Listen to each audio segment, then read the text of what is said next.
kaabang-abang ang tribute ni Gerald Santos sa national artist na si Nora Honor sa kanyang upcoming solo concert sa December 3. Sa kanyang post nakaraan, sa niya ay deserve ni Ate Guy ng tribute. Lalo pat big fan siya nito at nice niya dating makatrabaho ito.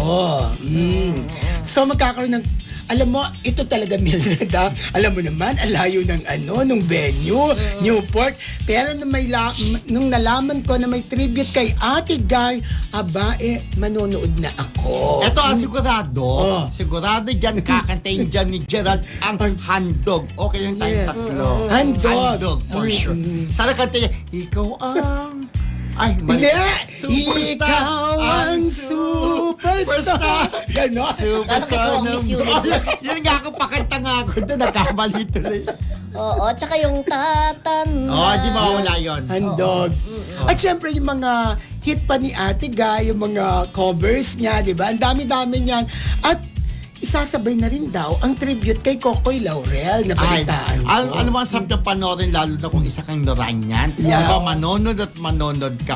Lalo nang kakanta din si Gerald, ang galing kumanta. Tsaka bilib din ako dun sa support, di ba, ni Jonah. Alam naman natin, di ba, na parehas din sila pinanggalingan ng singing contest, di ba? True. Sa kabilang network. At saka si Jed Madela, ang ating kaibigan, ay nandyan din, Guest special din. At guest saka si din. Marco Season, paborito mo. Yes! Diba? My love will make you disappear.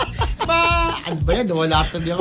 Ano my love Will make you disappear. My love will see you through. And it's such for the star. At saka gusto ka, it's just a make-believe. Ang ganda. Ang sarap balik-balikan yung mga lumang awit. Kaya sa mga Noranians po na nanonood po ninyo, kung gusto niyo po makita ang tribute ni Gerald Santos sa kanyang concert para kay Ate Guy at kay Coco Laurel, ay manood po kayo ng concert sa December 3 sa Newport Performing Arts Theater. Yes. Kala ko ngayon yun eh. Oo, Hindi, sa- kasi nagtanong ka Oh, kanina. nagtanong ka Akala ko kanina. naman December ngayon. 3. Kala ko ngayon, December that's 3 yun. for sure sold out yan dahil alam naman natin na marami na nagmamahal kay Gerald. At the same time, bigatin yung mga guests, di ba? Oo. At the same time ulit, ang mga Noranyas manonood siya. At saka Miss Saigon, si Ah, Gerald, di ba? Kala ko siya yung makasunod.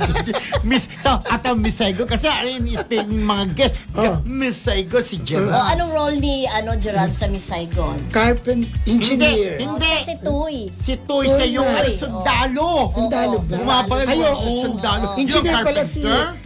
Leo Valdez. Leo Valdez. Nasa isip ko si In Leo points, ang Valdez. galing niya bilang Toy, no? Correct. Okay, yan.